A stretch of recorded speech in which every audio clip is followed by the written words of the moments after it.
السلام عليكم ورحمة الله وبركاته. داوديال كسو دواada qaybtii saddexaad ee barnaamijkii nolosha. qaybtii saddexaad maanta waxaan ku soo qaadanaynaa hadii Allah awoodda loo noo saamaxo daawadayaal 5 arrimood oo hadii ay gabadha la qabo ama xaaska la qabo ay sameyso ay ninkeeda uga guuleysanayso markaan leeyahay dagaal ma ahan laakiin waa in 5taas arrimood haday sameyso wax allaala wuxuu haayana wuu siinaa lugaheedana xataa dahab ku xiraya. tan koobaad hadii aan soo qabto midda ugu horeyso waa xushmad ama respect wax loo yaqaano. ninkaaga inaa xushmadeysid marka uu dad rag qiyaar camal la fadhiyo qof qiyaar oo yahay inaadan ka feer hadlin xushmadeysid haduu ku dhaw halkaasaan aada inaadan dhihin haa meel kale aadiya waxyaalahaas oo aad aamintid xushmadaas aasaysid. tan labaad waxa waaye daawadayaal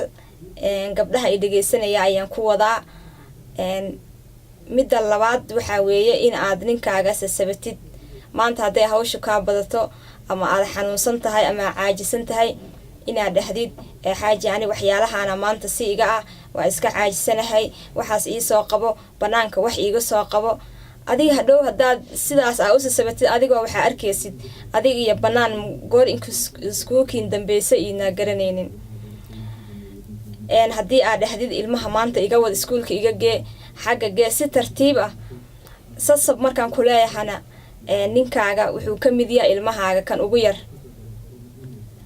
yar uu ka mid yahay kan ugu yar waa sasabtaa haduu ooyo ama wuxuu rabo waa taqaanaa waa aaminsan waa sasabtaa asagana waa inaad sasabat marka wax u dirinaysid aad dhahdid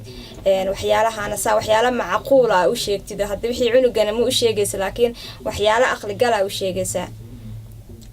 hadii halkaas ugu gudubno midda saddexaad waxay noqonaysaa hadii aad ninkaaga aad wax uga baahatid aad dhahdid waxaasaan rabaa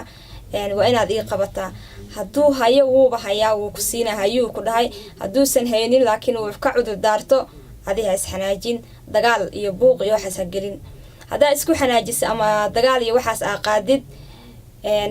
waxa arkaysa intuu asoo kaas adiga xanaaqsan tahay in ka sii badan asagana kaasi durga xal ma noqonayso laakiin waxa isku daydaa markii dhowr bilood camal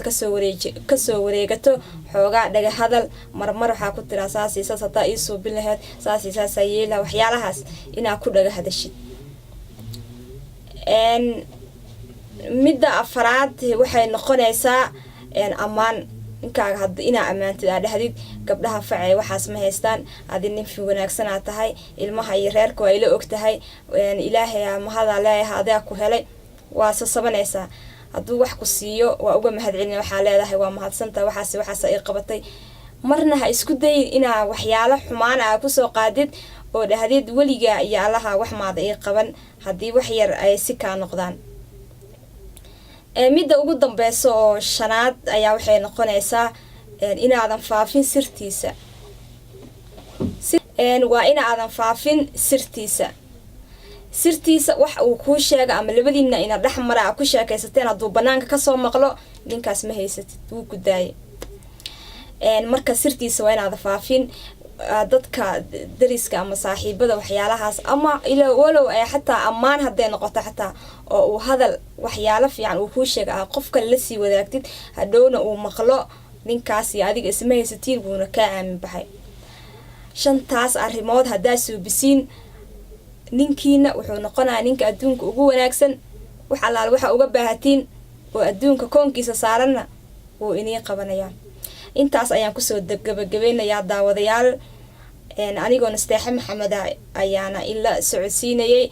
qaybta kale ama barnaamijka xiga inta aan gaari doono waxaan kaga tagayaa sidaas iyo nabadgelyo. si aad u daawato qaybta dambe ee toddobaadka dambe aan ku keeni doono qaybta nolosha ah